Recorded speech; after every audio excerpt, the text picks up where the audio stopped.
Presenting Beyond Reasonable Doubt, starring Nick Dawson, written and directed by William N. Robeson. Beyond Reasonable Doubt, the story of the dramatic career of New York's most spectacular criminal lawyer, whose clients somehow are always acquitted.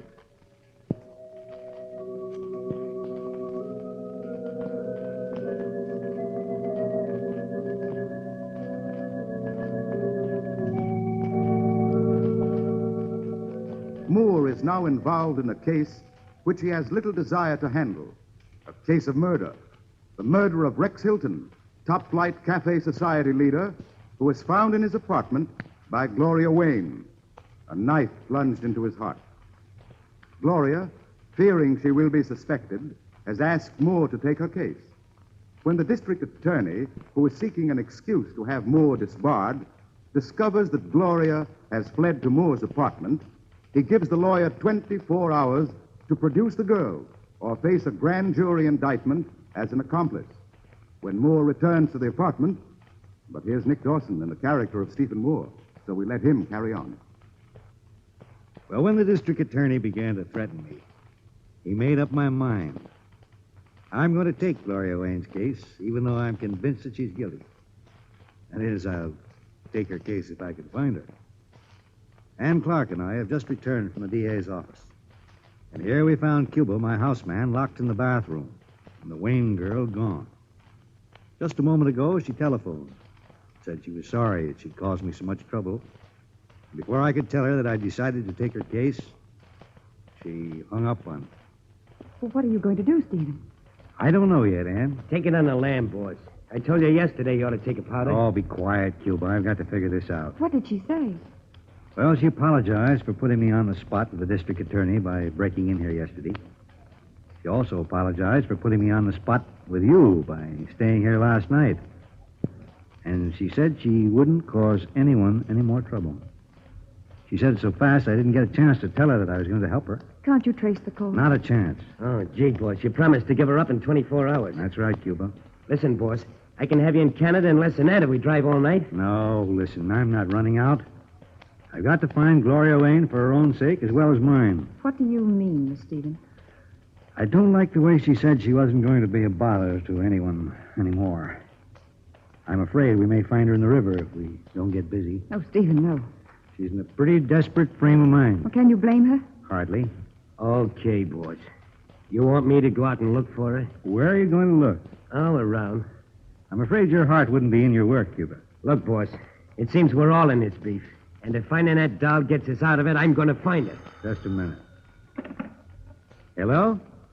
Moore? Oh, yes, Mason. I thought you'd be relieved to know that I'm not going to ask the grand jury to indict you. Well, that's nice. Why the change of heart? Well, we seem to have had you wrong on that girl. Oh, so you found that out? Yes. You won't have to bother bringing her in. We'll have her at headquarters in half an hour. Say, what is this? I hated to do this to you, Moore, but your telephone line's been tapped since last night. We just heard your conversation with the girl, and I'm convinced you're in the clear. Well, that's fine, but where is she? After all, she's my client, even if she doesn't know it yet. That's your affair. Now, listen, John, don't try any funny business. You can't keep her incommunicado. I won't. Well, where is she? The boys are out after her now. We traced the call. She phoned from a booth over on 8th Avenue. Whereabouts? Take it easy, Moore. The boys will have her back in no time. Oh, sure, I know, but just the same, do you mind telling me where she was phoning from? Well, it was a stationery store between 53rd and 54th. Aronson. Okay, thanks, John. Stay away from there. Oh, sure. But you will let me know when you bring her in, won't you? Sure. Call you right away. Thanks, John. Goodbye. What is it, Stephen? District Attorney's Office have traced Miss Wayne's call. How could they do that? Have this phone wire tapped. But they're not allowed to do that, are they?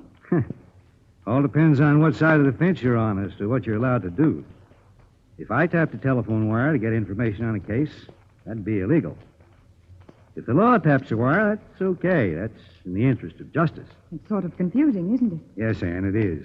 Where was Miss Wayne calling from? From a pay station over on 8th Avenue. It's a relief to know that they found her. Well, they haven't found her yet. But they've sent some men over there. I doubt if she'll get far. They'll probably pick her up heading for the river. Cuba. Ah, don't worry, Miss Clark. She won't make it before they get her. It's 4 long blocks. Oh, that poor kid. And your sentimental sympathy rather amazes me. I'm not sentimental, Stephen. I just feel sorry for anyone in such a horrible position. That was the only reason I asked her to stay here last night. I realize that now, Stephen. I'm sorry I was hasty. I didn't know this morning what a frightening experience it is to face the police.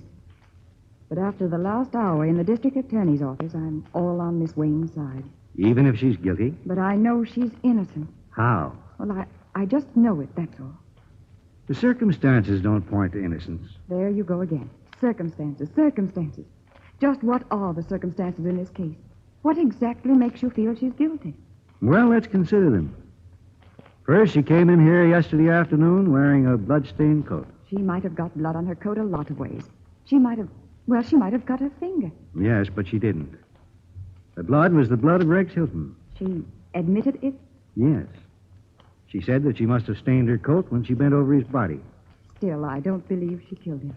Naturally, she insists that she didn't either. Says she was waiting outside his study to talk with him and that she heard voices raised in an argument. And then the sound of a body falling, then silence. She rushed into the room and found Hilton lying on the floor with a paper knife in his heart. Oh, Stephen. And another thing that increases my suspicion is the fact that she ran away. What should she have done? Well, the logical thing to do when you find a body covered with blood is to make sure it's a dead body. Well, I think I should have run away, too. I'd be so frightened. If you're planning a murder, take my advice. It'll look less suspicious if you stick around and call a doctor to make sure your victim is really dead. Oh, Stephen, you're so calloused. I can't help it, Anne. These are very hard facts. Now, what did Gloria Wayne do? She ran away, and where did she run? Straight to the man who was publicly called the best defense attorney in the city of New York. That's quite a coincidence, isn't it? How did she know where to find you? Well, she says she was reading about me in yesterday afternoon's paper while she was waiting for Hilton. There were a lot of pictures in connection with the Graham case, including one of this apartment house. She said when she ran out of the Northrop Arms where Hilton stayed, she remembered that I lived around the corner, and so she came here. Now, if she was as innocent as you'd like to believe her, Anne, why did she first think of retaining a lawyer? Oh, I don't know. I admit it looks funny, but I just know she isn't guilty. What do you think, Cuba? Boss, you know what I think. That doll's dynamite. She's liable to do anything. Cuba, do you know what it means to have the police after you? Do I know what it... Well, yeah, Miss Clark. One did come after me. Once. Oh, yes. I was forgetting. Yeah, well, I ain't. I stay away from cops just as far as possible. You see, Stephen, and don't you think it's natural for Miss Wayne to want to protect herself? Yes, Anne. But she's just a little too smart. Why, it's almost like some cases I've heard about. Cases in which the attorney was retained before the murder was committed. Oh, Stephen, that's ridiculous. Not at all. I remember one case in particular. It was on the Pacific coast where a Chinese came into a lawyer's office and laid a sack of gold coins on his desk. The lawyer asked what it was for. And the man said that he was going to kill a man from a rival town that night, and the money was to take care of getting him acquitted. The lawyer took the money and the case, and the Chinese went free. Well, Gloria Wayne isn't Chinese, and she isn't guilty. Well, guilty or not, I've said that I defend her. But at the moment, for the life of me, I don't know how. You'll figure out a defense for her, Stephen. You always do. Yes, I always do, but only on the cases I'm interested in. On the cases I'm sure of. I don't like any part of this case. Are you sure, Stephen? Of course I'm sure. Oh, listen, Anne, are you going to start that jealousy business again? No. I'm sorry, Stephen. But she is so beautiful. No, I hadn't noticed it. Yeah, neither did I. She's a wing-ding twist, if you ask me. Well, just in case someone does ask you, Cuba, and just in case you hadn't noticed it, Stephen, she is a very beautiful girl. The sort of girl men want to do things for. Oh, nonsense. I don't want to do anything for her. I certainly wouldn't defend her if I didn't have the district attorney hanging this barment threat over my head. Whom are you phoning? I want to have another talk with Mason. Well, do you suppose they've already arrested Gloria? I doubt it. Hello? Hello, John. This is Steve Moore again. Yes? Have your boys brought in Miss Wayne yet? No. Huh. What's the matter? Are you slipping? Well, they just called. No one in the store where she phoned had ever seen her before. And they didn't notice where she went. It's a little tough, you know, to pick up someone you've never seen before. Particularly in New York City. Yeah, I suppose it is. Yes, but don't worry, Moore. We'll find her all right. Oh, I'm sure you will. Yes, I'll let you know. After I've talked to her. Yes, I guess I can't prevent you from doing that. No, I guess you can. So long, Moore. So long. That's all I wanted to know. What's the matter? The DA's men haven't found her yet. I didn't think they would. None of them have ever seen her. They haven't even a description of her. Well, what are you going to do? I'm going to find her myself. That's what I'm going to do. Come on, Cuba. Okay, boss.